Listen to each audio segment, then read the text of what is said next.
Okay, just to start with the premise of the panel, and yeah, you could tank this fairly quickly if this doesn't go right. But is this term, the video pivot, is this something that the trade press, people like myself, have created and have started bandying around, or is it something that you recognise as being a strategic move in your business? Again, Dora, let's start with you.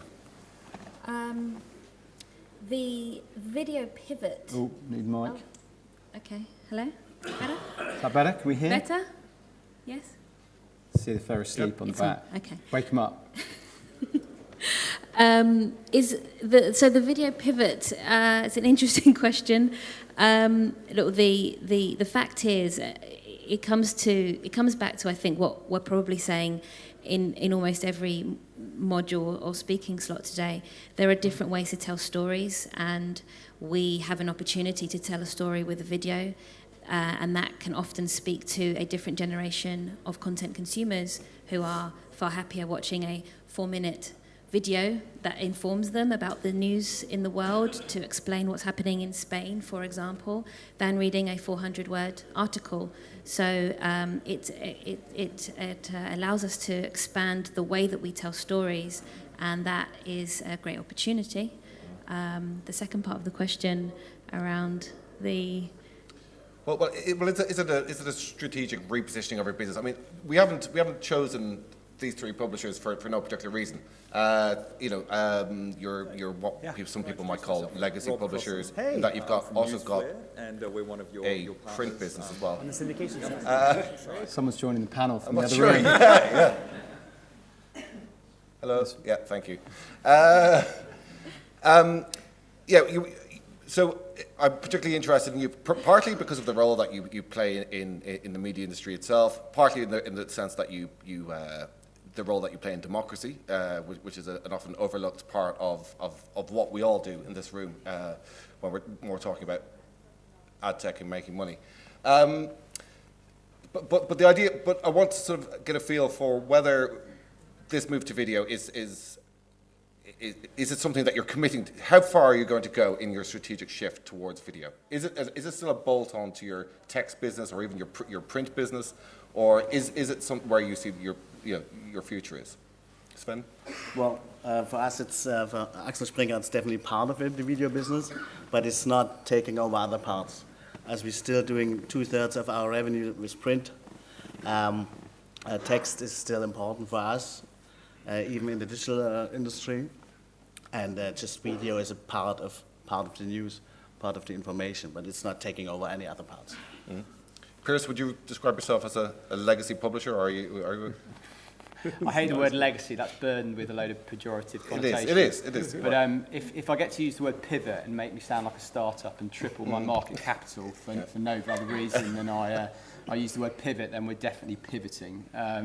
No, I think Sven's right. It's always going to be part of the armoury. I think we have to be careful. There's a danger here when we get excited about fridges with TVs. Writing has been part of human existence since about 5000 BC. The idea that in a 10-year period, because of social media, we're suddenly as humans going to junk the idea of text-based engagement because I can watch a YouTube video. I think we have to be careful here. Video is going to be an important part. It's always been an important part of the way you tell stories.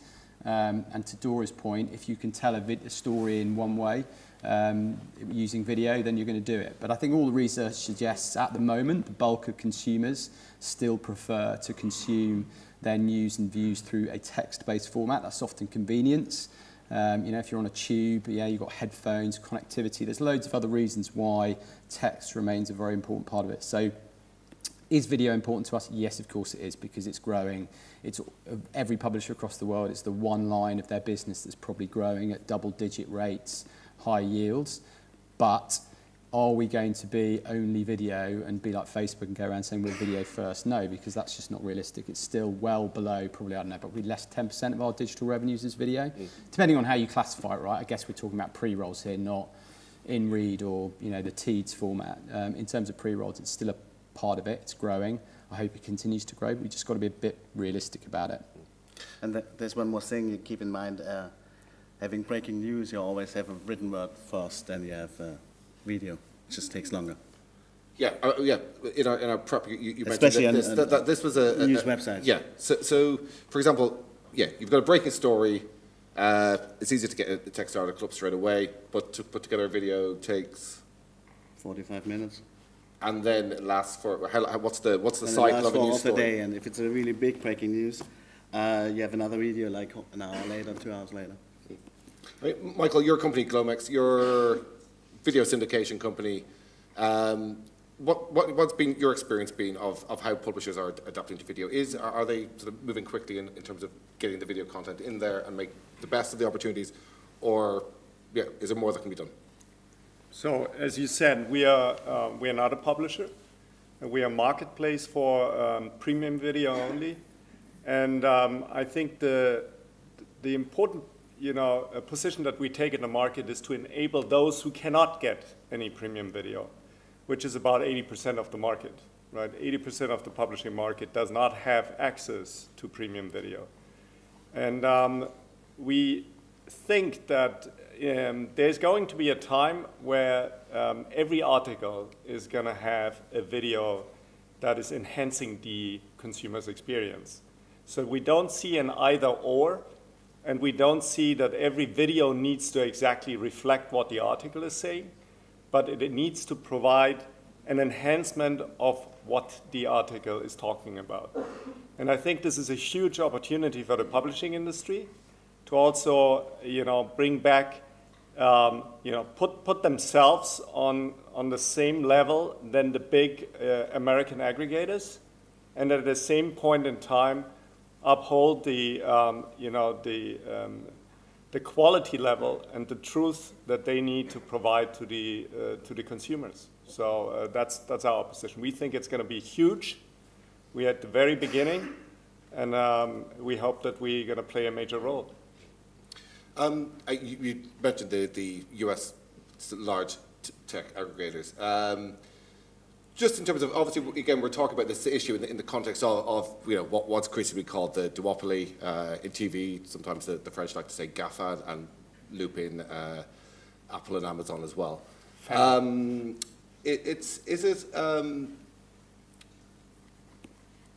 I lost my train of thought. Sorry, there's a tension there between your relationship with Facebook and Google. On the one hand, you're heavily dependent on them for distribution.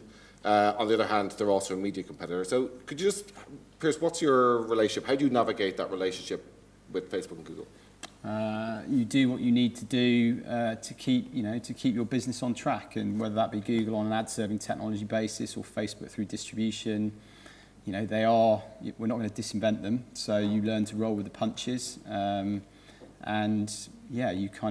you kind of use them to the best of your ability, but also recognizing that as we're probably by scale the biggest publisher in the UK, but we're a mere fly on the windscreen on a global platform.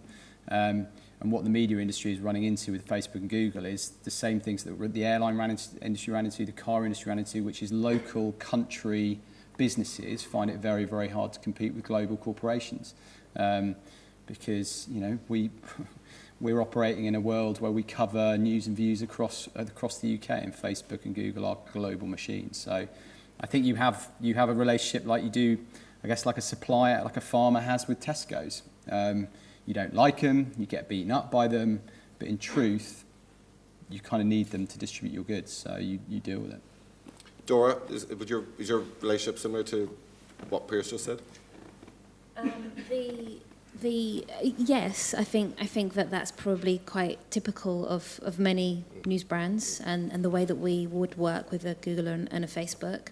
I think what's interesting for us is making sure that we have another way for consumers to find us and to find our content, and a large proportion still are coming to us directly for their content and for their news every day.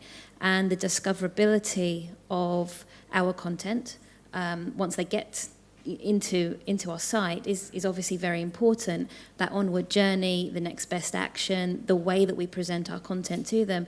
There's some science and some art behind that as we try and develop that, so that we are not only reliant on third-party platforms. That's not to say that we don't use them, because we absolutely do, and we have great relationships with them. So. I think you're going to make a difference between the advertising, the business model, and the editorial team.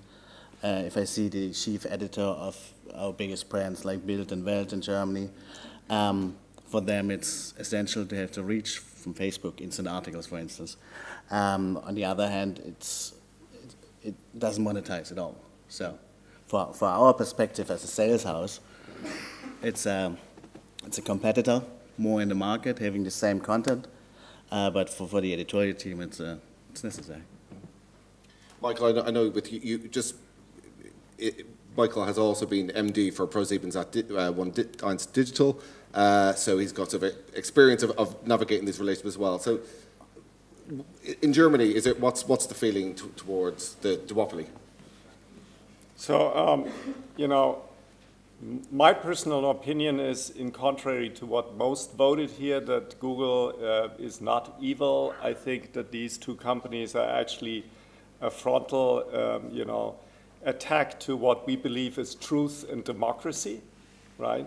And democracy in opinion, and democracy also in terms of not influencing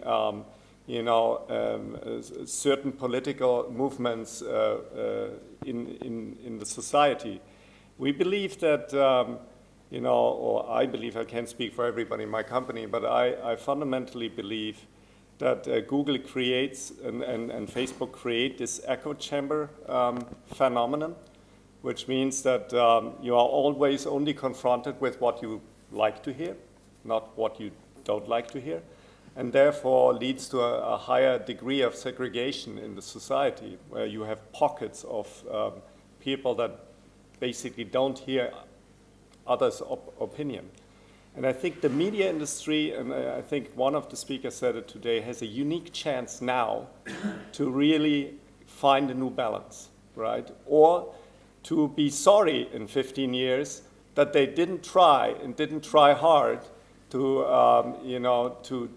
build what made media big, which is a truthful reporting of high quality content that leads to information in society that is balanced and that people can rely on, that has a quality stamp on top of it, that gives orientation, which nor Google nor Facebook can do, because they give no orientations, that they just steer information in an algorithmic way that the owner of information and the recipient cannot influence. Yeah, I think we've got to be careful to turn to bashing of Google and Facebook. I think that if you could bring it back to the video and the elephant clip before, what the fundamental decision that marketers and I guess society has to make is a clip of a kid talking about a trunk of an elephant, because it has a lot of people watching it for 15 seconds, the same value from an advertising point of view as a more crafted what happened in Vegas on Monday night. And that's really the question we're debating here, because if as long as we believe it doesn't, you can't stop Google and Facebook just by saying they're bad, and I'm not a great fan of the filter bubble, because actually filter bubbles have existed since humans existed. Let's be honest, the Telegraph and the Mirror have fundamentally different political opinions. You're not going to find a huge amount of complimentary about Jeremy Corbyn in the Telegraph, and my mum, who's a big reader of the Telegraph, loves the fact that the Telegraph hate Jeremy Corbyn. She lives in a filter bubble. I'm not saying the Mirror readers any better. You're not going to read anything pleasant about Theresa May in the Mirror. So we have always lived in filter bubbles, and that is why journalism papers became what they are. So I think we have to be careful about the filter bubble phenomenon. But again, we're not going to stop. We can't stop Facebook and Google unless we understand it is the market economics that are driving that. And as long as advertisers believe that reach is the most important thing, and frankly, what Facebook can do and Google do is they offer massive global reach very, very easily. And I don't believe there's anyone in this room who goes out in their day-to-day job to make their life more difficult. We all do things that make our lives easier, and therefore that is the challenge that we need to step up to the plate, and we should celebrate all the great stuff that publishers do around the world. If we continually whinge and complain about Facebook, we're going to die. So I think we need to celebrate what we do, we need to use them where they're right, and persuade marketers and advertisers that a kid in front of an elephant is not as good as a more crafted thing on Axel Springer's sites in Germany, and that's the challenge. I mean, sorry. Just draw a worst case scenario, taking the Facebook instant articles as example. It's not particularly a video, but it's a good example. Worst case scenario, if a publisher joins with Facebook on instant articles, he loses the tech stack, he loses the monetization, and he loses the chief editor, because the algorithm is doing this. So the brand, at the end, there's a brand and a couple of editors filling Facebook instant articles. That's the worst case scenario. I don't say this is going to happen, but it could. Well, and it's happening, right? I mean, Facebook has, killed certain companies that became big because of Facebook, because they attracted too much attention, became basically, an ecosystem on their own. Zynga is a good example, right? And it is the algorithm, and the algorithm is not some AI wonder work, right? It is done by humans, and it is steered with certain business objectives behind it. So it is not the free flow of information in a self-regulating, online society. Absolutely not. It is a closed house, and what happens in this house is determined by the landlord and not by whoever is in this house. And I think I, for myself, would like to decide myself what information I consume, and not have somebody else tell me what information I have to consume. And if many people find that the Facebook experience is synonymous with internet, which in some countries they do today, right, then this is a huge political, very dangerous power, in my opinion, that I think the only one that can effectively bring a new balance into this, in my opinion, imbalanced shift is the media industry, right? Is the I think consumers need to make the choice. Right? We have to be strong enough and bold enough about the environment that we have and the content that we have that stops consumers going to Facebook and Google. Because unless you want governments to come in and ban Facebook, I don't really or regulate them in some ways, and I guess that's one of the big cultural debates we have to have. We all as businesses, we could stop putting, and we've tried this before, we stop put our stuff on SEO and Google News. We could pull out of Facebook. Who wants to do that? And that's the reality. Our second largest news brand did that. Brilliant. They completely quit Facebook instant articles, left Facebook. There are several only link out to the website. Completely abolished the instant article participation. And governments actually are successful in influencing Google, right? Yeah, of course they are. Facebook. So for the sake of business, they just gonna not post the opinion of people that have a different opinion than this government has, right? And I think I think there needs to be an awareness that this is not just a harmless, highly successful startup of a guy who didn't finish Harvard, but it's actually it has become a very influential fact in all of our lives. Of course it has. But I think, you've got to celebrate we reached users now that we would have never reached before. Right? So for me to get a video to be watched in Uruguay is going to happen because of Facebook. Now, again, I'm not here cheering to Facebook. It's a sense of, we have to get a bit of perspective that if we spend our whole time trying to figure out a way to destroy Facebook, our business will erode quicker than if we trust in consumers, trust in our brands, and then, of course, make tactical decisions like your business has done not to participate with them. And I think we should applaud that. And obviously, Guardian pulled out Facebook instant articles. It would be great to understand if their reach has suffered accordingly. But those are individual business decisions that we can all make, and we can all be part of it.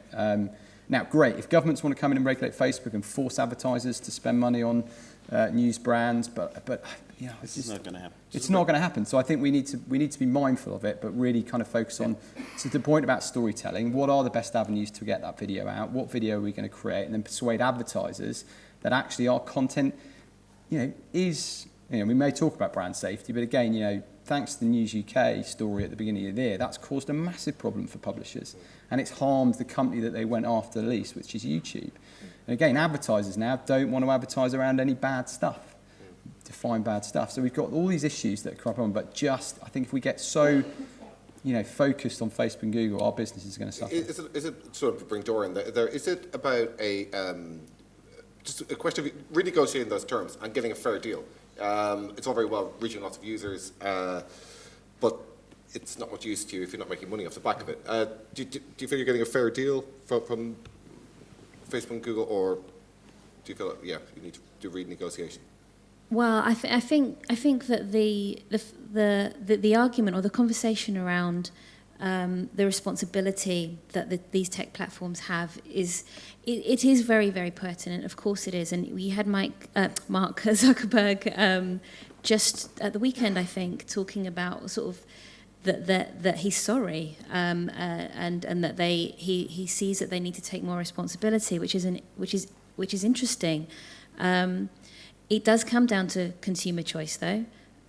We can't force people to come to news brand websites.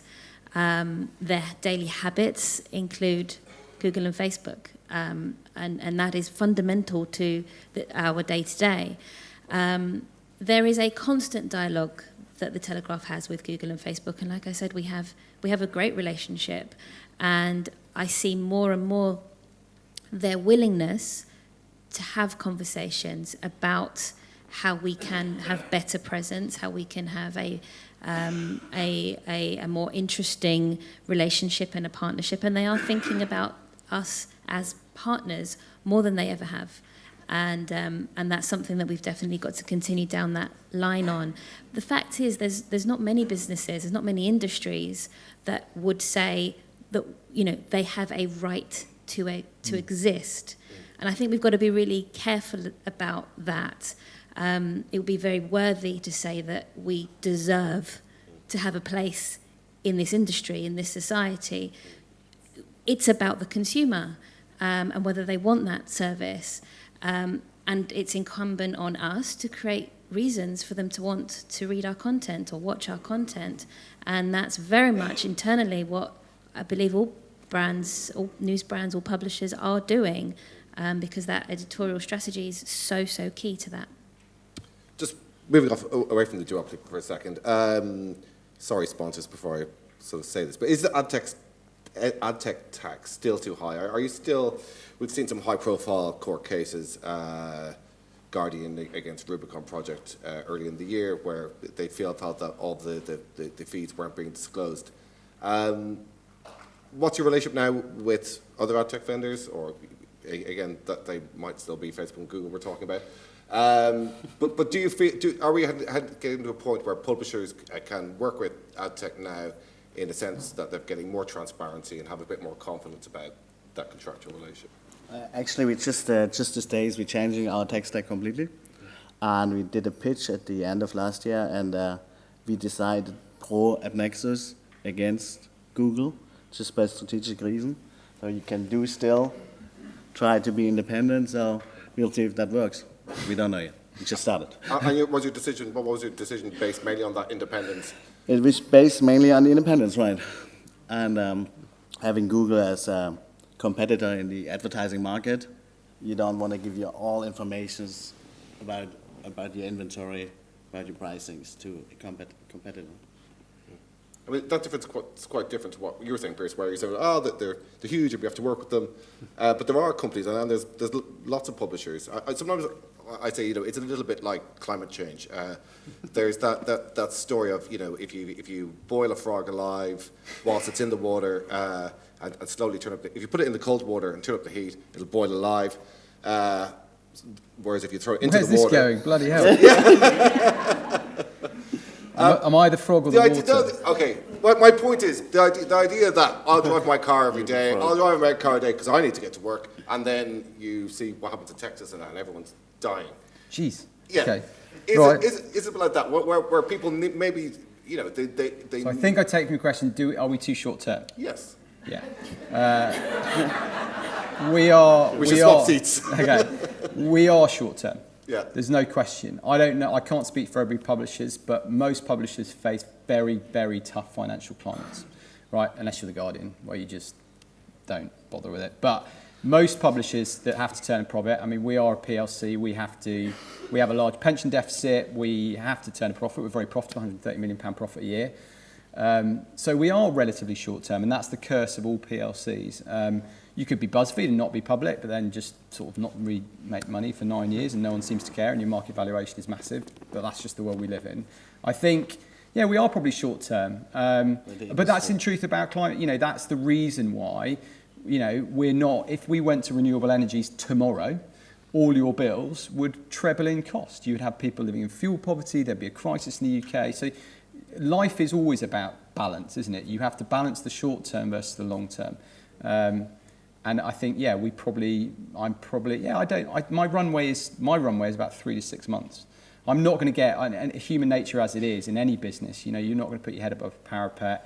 If I go in and go, I was so off my Q4 numbers, but don't worry, we're independent of Google, not sure my career prospects would massively high. So love to be independent from Google, but being honest, I personally am not necessarily going to take that risk in the short term. But other businesses will make different calls and different ecosystems. But yeah, I think we are short term, but yeah, that's certainly the business we work in. Where the industry is short term.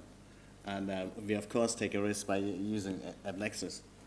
But we're going to take a risk sometimes. What about GDPR? That's looming on the horizon for everyone. You're trying to keep them awake, not send them straight. Very quickly, okay. Let's do a punchy answer and throw in some frogs to sex things up. Okay. But in short, is it going to be strategically in your interest? Because we hear very mixed views on you know, publishers are screwed. It's all going to the walled gardens. Other people are saying that it's going to be fantastic for publishers. What's your take? Let's do a Dora, go on. Dora. I think there is an opportunity for publishers, absolutely. I think we cannot forget that there is an enormous amount of work that would be necessary to get us to a place where we are comfortable that we've captured everything we should capture. You know, there are many layers. If you think about a publisher like the Telegraph, we have a subscriptions business, we have an events business, we have a commerce business where people are transacting with us and buying things from us. There's lots of entry points, and so we're having to do a huge amount of work to make sure that we are in a good position by early next year when we need to be. But it can be an opportunity. It will be, I'm sure. But it will be a very easy opportunity for the duopoly that we've talked about. I think that too. I think first and foremost, it will be great for Google and Facebook, because they have their walled garden. I think that you know, we have launched a bunch of initiatives. One is the single sign-on initiative, where we unite even with competitors in order to get them all to use the same sign-on. Question is how many consumers are actually going to be willing to sign on, right? So that remains to be seen. And I think that can only be enticed if you have content that is just so exceptionally good that consumers have a reason to actually register and sign on. Then you're in a much better place. But I think at the beginning, I think in particular the small publishers, they're going to suffer dearly, because I think targeting the way we know targeting today, which is also in my opinion very, very much you know, something that could be looked at again, because we could also do much more contextual targeting. Then, you know, we wouldn't have that same problem that we will have with the new legislation. But overall, I think it's going to be for the majority of the mid and long tails, it's not going to be good, right? Yes or no, Piers? I think it could be. It's going to depend how it patterns out. On the one hand, you go, we're the gatekeepers to users at a publisher level, therefore, in theory, we regain control of the ball. The flip side is, you know, God, if there was ever a reason to vote Brexit, then GDPR is it, to be honest. Not that I did vote Brexit, but, I mean, it's such a complex, vague set of rules that I think it's still not even now clear how permissions will work. So, you know, is a permission on one publisher blanket for that ad tech business and all that kind of stuff. So I think it's going to be a nightmare. I think my biggest problem at the moment is, again, it does favour Google and Facebook, let alone from their, the way that they operate and, frankly, consumers' absolute dependence on them. So, frankly, you'll do anything pretty much for Google and Facebook, and that's just the reality from a consumer point of view. But also, they have infinite resource to throw at it. And, again, for us, when you hear that there are sort of 1,000 people, I don't know if it's true, right, but 1,000 people working on it in the compliance department at Google and Facebook, most publishers that, are putting, are suddenly having to chair whole day meetings where they're pulling out people from their sales team, from their product team, and it's all distracting us from the day to day. So I think it's well-meaning legislation, but oh God, it's a nightmare. And I don't think it's truly clear how it's going to pattern out. And for those who are long enough to remember the e-privacy directive, we all get very excited about it and how it's going to kill the ad tech business and all the publishers are going to be singing their way to the bank, and that never happened. So I don't think it's going to massively change. It's just going to be a ball ache for everyone involved in it, and lawyers and consultants are absolutely making a killing. Let's say it this way, Lufthansa is earning a lot of money in the moment by all the top-level Axel Springer executives traveling Berlin, Brussels a couple of times a week to save what there is to save. I personally don't see it coming next week. There's too many open questions, and which I think is kind of strange that you have the browser as gatekeeper. Yeah. Which I think browser as gatekeeper it doesn't solve the problem at all. But because you have been discussing this, I have a question too. Why does somebody in the UK really take this GDPR so seriously? What, because of Brexit? Yeah. Because we're transposing. I mean, it's been transposed into UK law anyway. So unless, we could, I guess, in theory, repeal You it. just but need to say it's from Brussels, but it's yeah. going to be. No, skipped we've down. always obeyed the laws. See, that's the problem. Anyway. I think as well. I was thinking this yesterday, to be honest. Yeah, I think legally, if you're still doing business with the EU, if you've got a European audience, as pretty much every publisher does, you're still legally bound. So even US companies are. So another big change on the publisher front is ads.text, which is not something we probably talk about enough. Just for those of you who don't know, ads.text, my layman's understanding of it is that essentially allows you to say this is officially Telegraph inventory, which prevents the likes of resellers from saying from domains, things like domain spoofing, where they can say no, this is Telegraph inventory when actually it's porn inventory or whatever else. What's your feeling about ads.text? Is it something that's going to clean up the? Have you guys? Has anyone here had an experience of companies spoofing your domains? I assume. Have any of you run tests? We haven't had the results back from us. We're broadly supportive of ad.text. I think it's a good thing. I think it will help. I'm, again, a little bit sceptical that money will flow back to publishers. I think at the end of the day, if there's spoof traffic out there or bot traffic out there that says this is a mirror video and it's 120% viewable and it's ridiculously, then the machine and the algos buy that.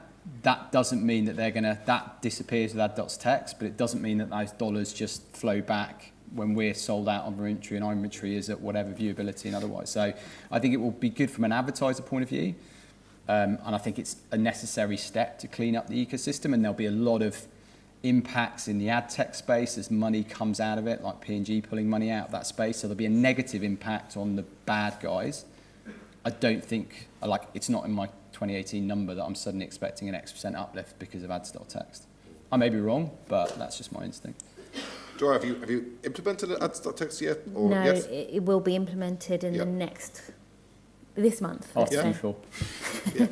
But I do agree with Piers. I mean, it remains to be seen if we actually see it in our bottom line, but it is a good thing for the industry. It is good to have us talk about it, and it's important that brands are aware of it as well, as a means of interrogating the work that is being done on their behalf. I'm slightly conscious that we don't have any buy-side representations. Usually, a lot of the time, we like to sort of put a buyer on to sort of provide a little bit of friction. So if there's any agency people who have questions for our publishers, please raise your hand. Any questions from anyone on the buy side? Are you just happy with what you're getting? CPMs? Yeah, good margin. Yeah, That's why they're brilliant. quiet, aren't they? Yeah. Let's talk about margin. How are you? Maybe we can provoke them into to react. I think Piers, you're good at this. Okay. So I get the frogs to come out of the boiling Exactly. water. Yeah. Okay. So, are you happy with what you're seeing from buy sides? Are they willing to pay a premium? Often, buyers I see this on panels time and time again that advertisers or agencies that say, we're more than happy to pay a premium for quality content, and then when you speak to publishers or people on the sell side, they say, right, we expect a negotiation, but the opposite is true. They're not necessarily willing to pay that premium. What's your experience? Well, it won't be that. I think, to Dora's point, we don't have a right. I get worried about the word premium and all that stuff because it kind of suggests we have just some right to exist. And who's to say that, Manchester News piece is any better or more premium than Joe Media or Lad Bible or I don't know. I think ultimately we need to give quality inventory, quality environments, and give ROI to advertisers. And if we can't do that, then just because I write a fantastic piece around the impact of GDPR on the media business in the UK, at the end of the day, in an advertising sphere, if people want to pay for content, if that's a very different thing, but I don't know, I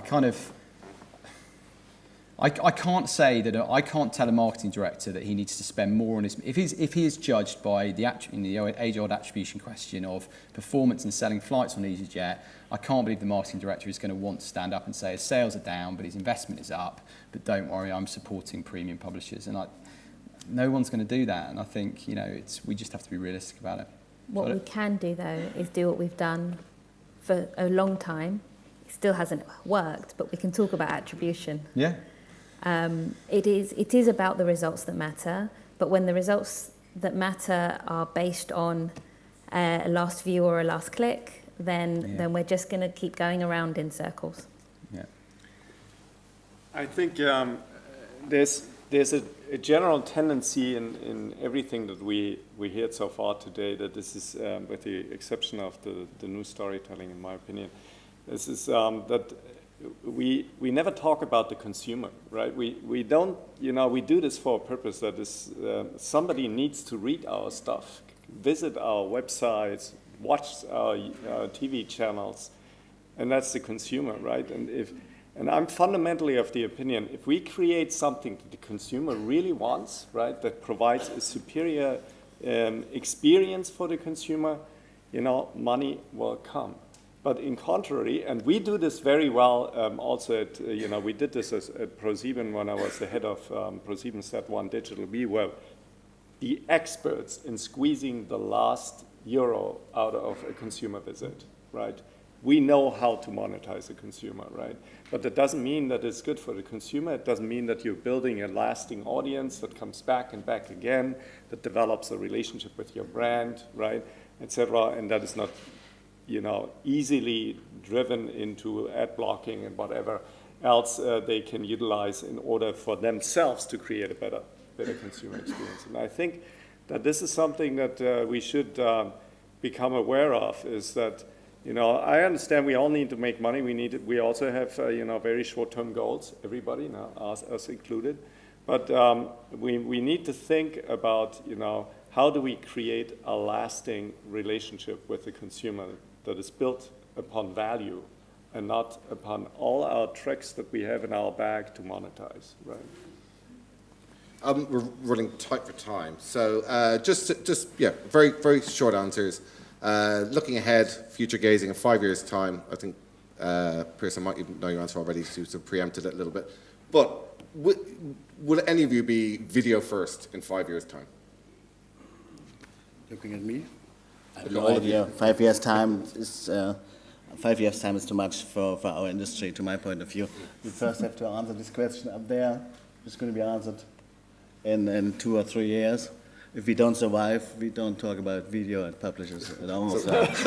So we might be dead. We might be dead, right? Like the frog. Yeah. Like the frog. Yeah. Now,